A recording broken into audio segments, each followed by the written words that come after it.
পুরা ময়লার ভাগারে পরিণত হবে। কেন আপনি কি পৌরসভার ময়লাকে আপনার বাড়িতে নিব? আমি কি পীরের বাজার নিব? আপনারা কি দলাইবার নিবেন? কুকাওরা কি কাদের মামা নিবেন? কেউ তো ময়লা নিতে চায় না। কিন্তু এখন দিন দিন যেভাবে জায়গার দাম বাড়তেছে, এই ময়লার এখন ভাগার তৈরি করতে হবিগঞ্জ যে প্রবলেম ফেস করছে, আতার রহমান সেলিম ভাই যে প্রবলেম ফেস করছে, আমাদের আবু জাহিদ সাহেব যে প্রবলেম ফেস করছে, আমরা এখন মাধবপুরেও জায়গা নাই, মাত্র 2 একর জায়গা ডিসি সাহেব দিয়ে গেছে, এই জায়গা রাস্তা করার মতো কোনো অবস্থা নাই। এর মানে 2টা পৌরসভাতে ময়লা বানানোর জায়গা যদি না থাকে, তা আপনার ময়লা আপনি কোথায় ফেলবেন? এখন আমার জন্য তো সবচেয়ে যে পৌরসভার আগে ময়লা ডাম্পিং টেস্ট করার জন্য দেখেন, আমরা এই যে গত 8 দিন ধরে সোনারঘাটের সব মানুষ নেমে গেছে এই মরা এই যে পুরাতন খোয়াই নদীতে। আমাদের আশ্চর্য হবেন, সারা বাংলাদেশ থেকে 600 মানুষ আছে। এরা সব ভদ্রলোকের সন্তান, কেউ কিন্তু কামলা না। আইসা এরা বিডি ক্লিনের নামে আপনারা হয়তো দেখছেন এই পরিমাণ ময়লা, 47টার মতো গন্যা দেখছি বাথরুমের লাইন হচ্ছে আমাদের এই মরা খোয়াই নদীতে, এবং কি পরিমাণ দখল হচ্ছে। এখন মানুষরা আপনি যখন ফেলে রাখবেন, তখন তো মানুষ এক হাত দিয়ে বাড়াবে, এটা স্বাভাবিক। এটা কাউরে দোষ দেওয়া লাগবে। আপনি কোন প্রজেক্ট নেন নাই, আপনারা একটা প্রজেক্ট নিয়েছিলেন 25 লাখ টাকা, এটা না 25 লাখ টাকার প্রজেক্ট আসছিল, পরে এই টাকাটা ট্রান্সফার হয়েছে কোথায়? 47 হয়েছে। মানে আমার 600 লোক আইসা এখানে ময়লা পরিষ্কার করে দিয়ে গেছে। লাস্টে আমি দেখলাম যে আমার সোনারঘাটের কেউ নামতে চায় না এই ময়লা, কিন্তু ময়লা তো সোনারঘাটের মানুষের ময়লা। আমি লাস্টে এমপি হয়ে আমি দেখলাম যে এরা বলবে যে সোনারঘাটের মানুষ কেমন, আমরা নামলাম। একটা মানুষ, আমরা তো তাদেরকে টাকা দিয়ে আনি নাই, 1 টাকা, এবং নিজের ভাড়া দিয়ে আইছে। আপনারা যত বাস দেখছেন, এই বাসগুলো এরা ভাড়া দিয়ে আইছে। লাস্টে আমি নাই না এই পানির মধ্যে নামছি, ডুব দিছি। আমার কাছে মনে হচ্ছে এখন আমার ভিতর থেকে মনে হচ্ছে গন্ধ বেড়ে, এত ময়লা এই জায়গার মধ্যে। আশা করি আপনারা তো এখন পানিটা আমরা উদ্ধার করছি, দেখা যায় পানি এখন আমরা পুরা 3 কিলোমিটার জায়গা আমরা যদি পুরা ফেনাটা সরাই দিতে পারি, সরাইতে সুন্দর করে যারা আশেপাশে 2 পাশে যারা এই বাড়ি আছে তাদের সাথে আলাপ করে আমি এই প্রজেক্ট, যে প্রজেক্টটা আগামী বা গতবার রাখছিলেন আপনারা, এই প্রজেক্ট যে আমি আজকে খবর পাইছি যে এই প্রজেক্ট নাকি এই আপনার পানি উন্নয়ন বোর্ডের এই ড্রয়ারের ভিতরে ধুলায় নাকি এই প্রজেক্টের এমন অবস্থা, ধুলায় নাকি এইখানে পরিষ্কার কইরা আগামী সপ্তাহে আমি মন্ত্রণালয়ে নিয়ে যেতেছি যে ওয়ান ওয়ে করে যারা এই বাড়িতে আছে, যারা এই নদীর 2 পাশে যে বাড়ি আছে, এই বাড়ির একটা মুখ থাকবে এইদিকে আর একটা মুখ থাকবে এইদিকে। আপনি দেখেন চিন্তা করে, পুরাতন খোয়াই নদী যদি আপনি ওয়ান ওয়ে করতে পারেন, তাহলে যারা এই পাশে বাড়ি আছে, বাজার আছে, এরা একটা মুখ এদিকে দিবে আর আরেকটা ব্যবসা স্টার্ট করবে এইদিকে। এর মানে এদের 2 পাশে আরেকটা নতুন বাজার তৈরি হওয়ার, বিকালবেলা বাচ্চারা, মারা, বাবারা হাতে ধইরা এই পার্ক দিয়ে হেঁটে যাবে। শুনে আমি স্বপ্ন দেখছি এবং আমার বিশ্বাস আমি এই স্বপ্ন বাস্তবায়ন না করে 5 বছর সময় আছে, অনেক সময়।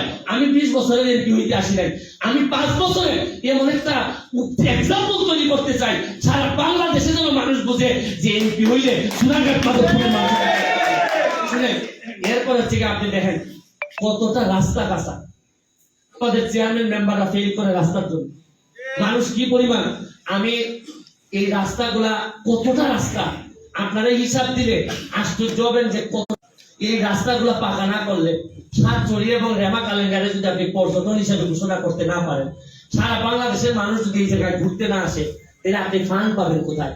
বাইরে থেকে আমার ছেলেদের যদি ইনকামের ব্যবস্থা না করতে পারেন, আমি চা বাগানের যারা যতগুলা ম্যানেজার আছে সবার সাথে আমি দাওয়াত দিচ্ছি, আমি তাদের সাথে বসবো। বসে আমার প্ল্যান কি, আমার প্ল্যান হলে আমি একসাথে ডাকছি, আমি 4 দিনের ভিতরে কি কি করছি দেখেন। একসাথে ডাইকা বলছি ফান্ড থাকুক না থাকুক, আপনি এই 1-2 সপ্তাহের মধ্যে একেবারে শাইস্তাগঞ্জ থেকে জগদীশ পর্যন্ত আমাদের যে রোড আছে, এই রোডের মধ্যে মধ্যখানে সাদা দাগ দিতে হবে। কারণ কুয়াশার মধ্যে সাদা দাগ ছাড়া দেখই যায় না রাস্তা। শ্রীমঙ্গল আছে, সব জায়গাতে আছে, আপনারা আসেনি কোন সাদা দাগ।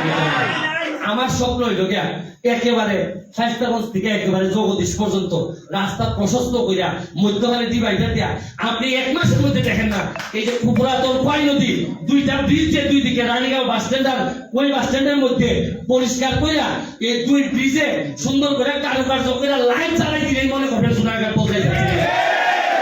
কত কাজ করার সুযোগ আছে।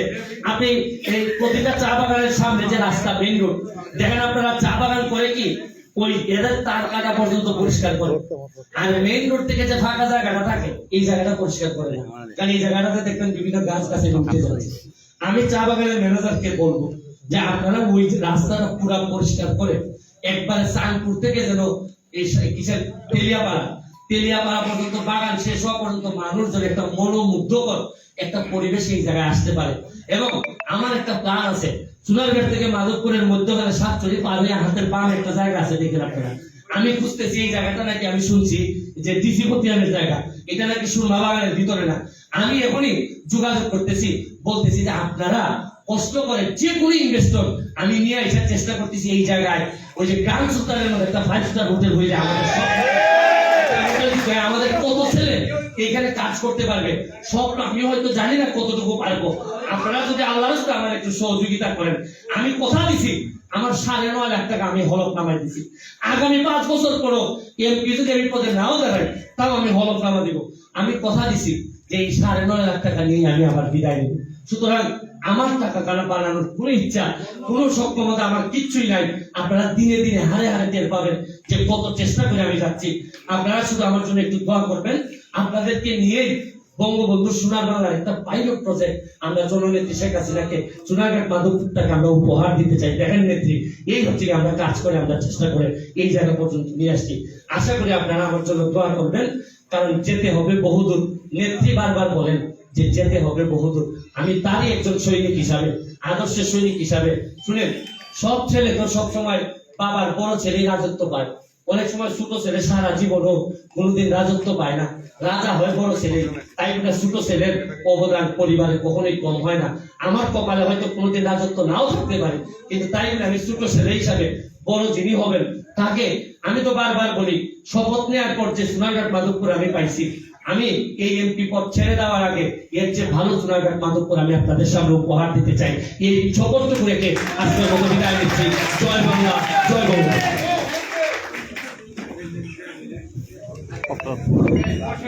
এবারে আপনাদের সামনে বক্তব্য রাখবেন আজকের এই বিধানসভা সভাপতি এবং সোনারঘাট উপজেলা আওয়ামী লীগের সংগ্রামী সভাপতি এম আ রশিদ সাহেব। সম্মানিত নেতৃবৃন্দ, আমি যে সুমন সাথে মত বিনিময় সভায় আনলাম আওয়ামী লীগের প্রেসিডেন্ট, আমি জানি তো এই গোলার নৌকা যাই নয়তো আমি আছি, হামদা পালা হলাম না করে পড়লাম। চেয়ারম্যান সাহেব কইছে যে আওয়ামী লীগের শব্দ হয় না, আমারও শব্দ হয় না, কিন্তু ফাগল তো আর আমি জানি না।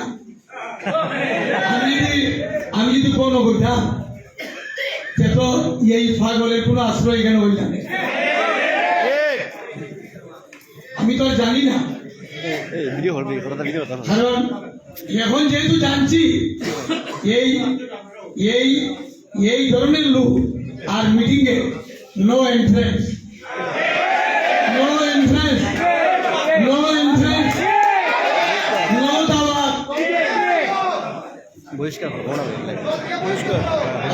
নাম্বার 2, সুমন সাহেব আমাদের সন্তান এমপি হয়েছে। আমি আওয়ামী লীগের প্রেসিডেন্ট হিসেবে আপনাদের মতামত দিচ্ছি, আপনারা আমাকে হাত তুলে মতামত দেন, তাহলে আমরা কি সহযোগিতা করবো?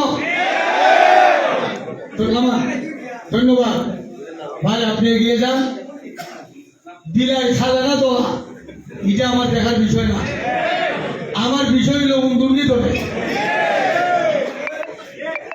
আপনি এগিয়ে যান।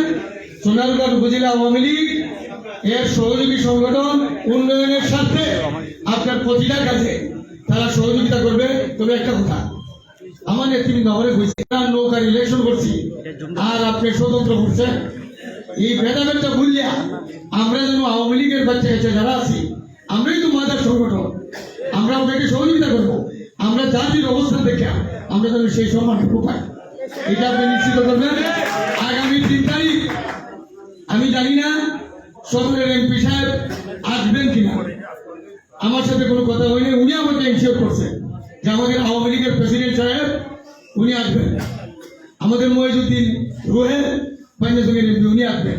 যেহেতু ওনারা আসবেন, আওয়ামী লীগের সেক্রেটারি আসবে, মেয়র সাহেব আসবে, জয়েন্ট সেক্রেটারি আসবে, হবিগঞ্জের পুরো আওয়ামী লীগে আসবে, যেহেতু আমাদের সভাপতি সাহেব আসবেন, উনি নিশ্চিত করছেন। আমার সাথে কোনো কথা হয় না।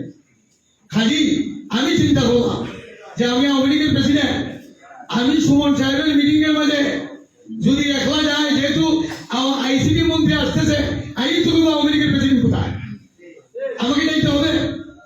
আমি যদি এখানে হাজিরা দিই তারপরে আওয়ামী লীগের ধরবো, আমার কাছে কাছে আমার নেতৃবৃন্দ আপনি আমাদেরকে কই রেখে গেলেন।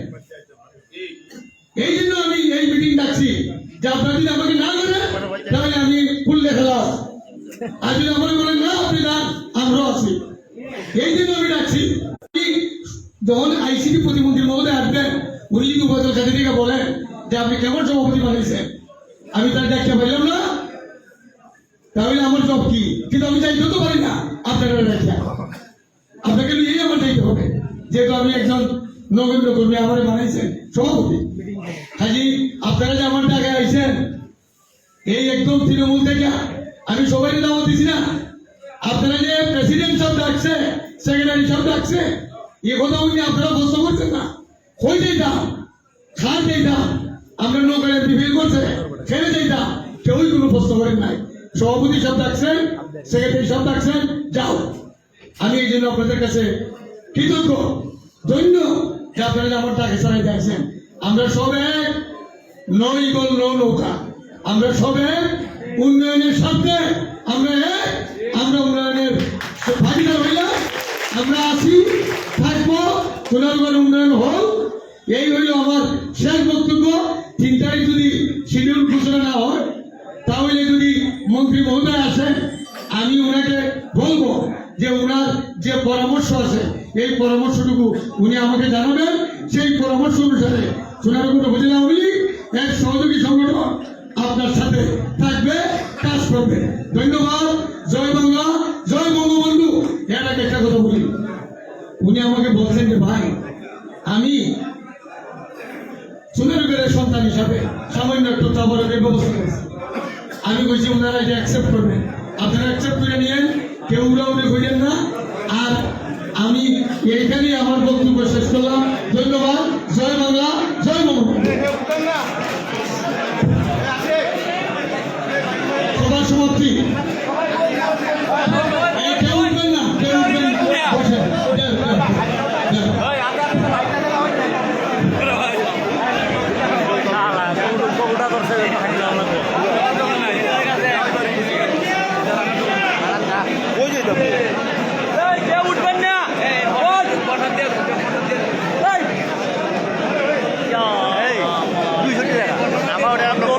আমি কত করে ধরছি আমার মরে গেছে 200 জন আছে আমার